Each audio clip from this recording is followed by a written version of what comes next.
Shalom Bapak Ibu, saudara-saudara sekalian, kita berjumpa kembali dengan acara kita yaitu menerima hari ini. Biarlah kita tetap mendapatkan sukacita ilahi, damai sejahtera surgawi untuk terus belajar firman Tuhan, karena manusia hidup bukan dari roti saja, tetapi dari setiap perkataan yang keluar dari mulut Allah. Kita perlu firman Allah untuk mengisi hidup kita, sehingga firman Allah menjadi pedoman dan penuntun hidup kita. Mari kita buka acara menerima hari ini dengan doa. Terima kasih Tuhan, karena Tuhan begitu mengasihi kami, begitu baik bagi kami, sehingga kami masih diberi kesempatan untuk belajar firman Tuhan melalui renungan menerima hari ini Tuhan. Biarlah Roh Kudus berbicara secara pribadi kepada kami. Roh Kudus mengingatkan kami supaya kami mengerti apa yang harus kami lakukan sesuai dengan kehendak firman-Mu. Terpujilah nama-Mu Tuhan. Di dalam nama Tuhan Yesus Kristus kami peraskan doa kami dan mengucap syukur. Haleluya. Amin. Shalom Bapak Ibu, saudara-saudara sekalian. Topik menerima hari ini yang akan saya bahas adalah the power of love.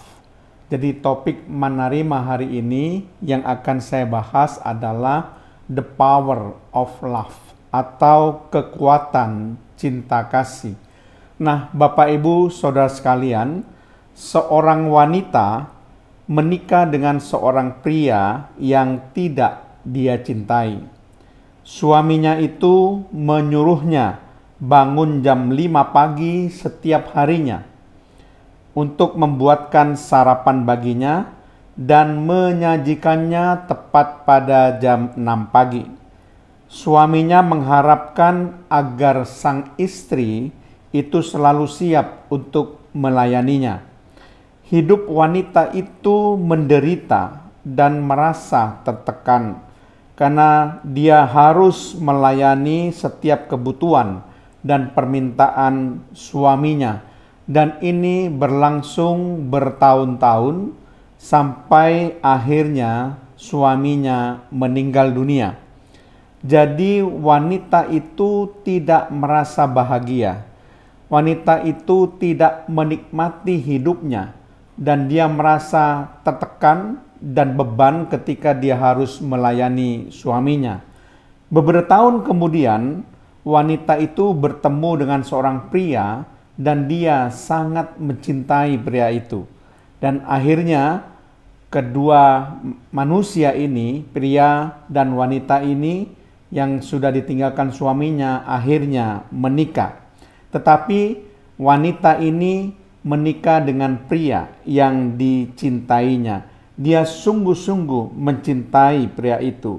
Suatu hari ketika dia sedang membereskan dan membersihkan rumahnya, dia menemukan catatan yang ditinggalkan oleh mendiang suaminya yang pertama. Catatan itu berisi tugas-tugas yang harus dia lakukan, di mana dia harus bangun pada jam 5 pagi, kemudian membuatkan sarapan dan harus disajikan tepat pada jam 6 pagi. Kemudian dia mulai berpikir, loh, tugas-tugas yang harus dia lakukan ternyata tidak jauh berbeda dengan tugas-tugas yang dia lakukan sekarang ini. Ketika dia menikah yang kedua kalinya ini, dalam keluarga yang baru. Tetapi dia mulai bertanya, kenapa aku sekarang tidak merasa tertekan? Aku melakukannya dengan sukacita dan merasa bahagia ketika dia harus bangun jam 5 pagi, ketika dia harus membuatkan sarapan bagi suaminya dan menyajikannya tepat pada jam 6 pagi. Dia tidak merasa ini merupakan suatu beban, tapi dia mengerjakan semuanya itu dengan penuh sukacita. Dia ingin supaya pria yang menjadi suaminya yang kedua ini berbahagia.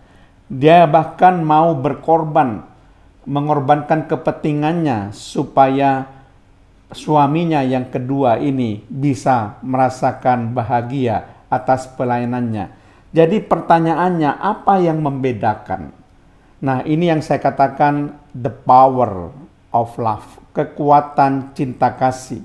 Karena dia merasa tertekan pada saat pernikahannya yang pertama, karena dia menikahi pria yang tidak dicintainya. Dan dia melakukan dengan sukacita dan bahagia segala tugas-tugasnya sebagai seorang istri pada pernikahannya yang kedua, karena dia menikahi pria yang dicintainya. Jadi cinta membuat seseorang itu bisa bekerja dengan semangat, dengan gembira, dan tidak merasa tertekan atau menjadi beban ketika melayani orang yang dicintainya. Cinta kasih adalah benih yang sebenarnya ada pada semua manusia. Cinta kasih adalah karakter dasar dan terbesar. Firman Tuhan mengatakan bahwa cinta kasih itu mempunyai kekuatan yang dahsyat. Bahkan kalau kita baca dalam 1 Korintus 13 ayat 1 sampai ayat yang ketiga, ayat yang pertama berbunyi demikian, sekalipun aku dapat berkata-kata dengan semua bahasa manusia dan bahasa malaikat, tetapi jika aku tidak mempunyai kasih, aku sama dengan gong yang berkumandang dan canang yang gemerincing.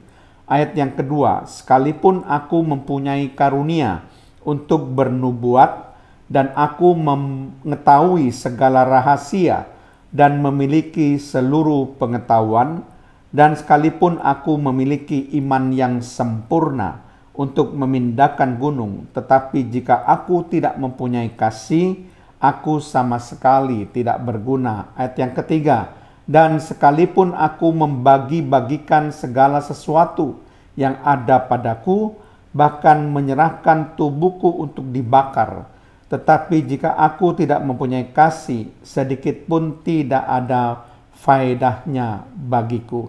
Nah, di sini kekuatan cinta kasih itu begitu nyata. Ternyata cinta kasih itu lebih penting daripada karunia yang lain. Cinta kasih itu lebih penting dari berkata-kata dengan semua bahasa malaikat dan semua bahasa manusia. Cinta kasih lebih penting daripada karunia untuk bernubuat. Cinta kasih lebih penting daripada mengetahui segala rahasia. Cinta kasih lebih penting daripada memiliki seluruh pengetahuan. Cinta kasih lebih penting daripada memiliki iman yang sempurna untuk memindahkan gunung.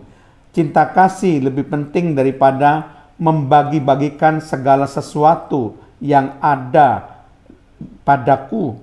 Cinta kasih lebih penting daripada menyerahkan tubuhku untuk dibakar. Jadi saudara sekalian, ternyata kekuatan cinta kasih itu jauh lebih penting dari segalanya. Karena cinta kasih itu merupakan karakter-karakter dasar.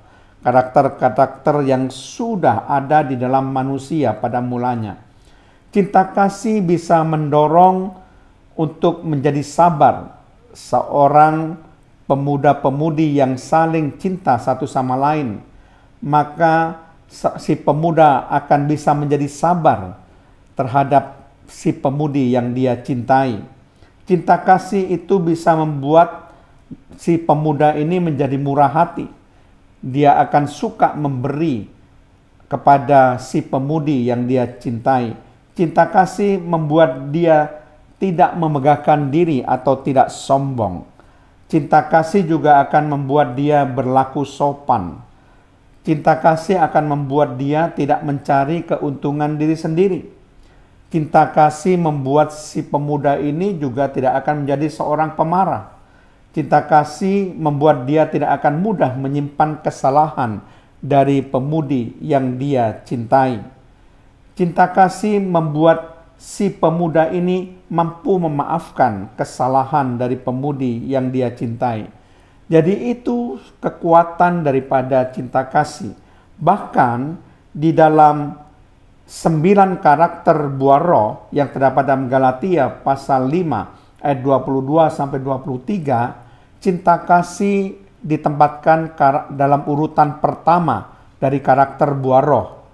Karena ada 9 karakter buah roh, yaitu kasih, sukacita, damai sejahtera, kesabaran, kemurahan, kebaikan, kesetiaan, kelemah lembutan, dan penguasaan diri. Dan urutan pertama dari karakter buah roh itu adalah cinta kasih. Nah, Bapak Ibu Saudara sekalian, kita sudah mengerti the power of love. Kekuatan cinta kasih itu begitu dahsyat. Dan kita seharusnya memiliki cinta kasih itu di dalam diri kita masing-masing. Dengan cinta kasih yang ada di dalam diri kita masing-masing, maka kita bisa mencintai sesama kita. Bahkan kita bisa mencintai Tuhan lebih dari segala-galanya. Mencintai dengan segenap hati kita, mencintai dengan segenap kekuatan kita, mencintai dengan segenap akal budi kita, dan mencintai dengan segenap jiwa kita. Jadi Bapak Ibu Saudara sekalian, mari kita terus berbuah-buah di dalam cinta kasih, karena saya percaya dengan memiliki cinta kasih, hidup kita akan bahagia. Amin. Mari kita berdoa. Terima kasih Tuhan kalau hamba-Mu sudah menyampaikan kebenaran firman-Mu mengenai topik the power of love.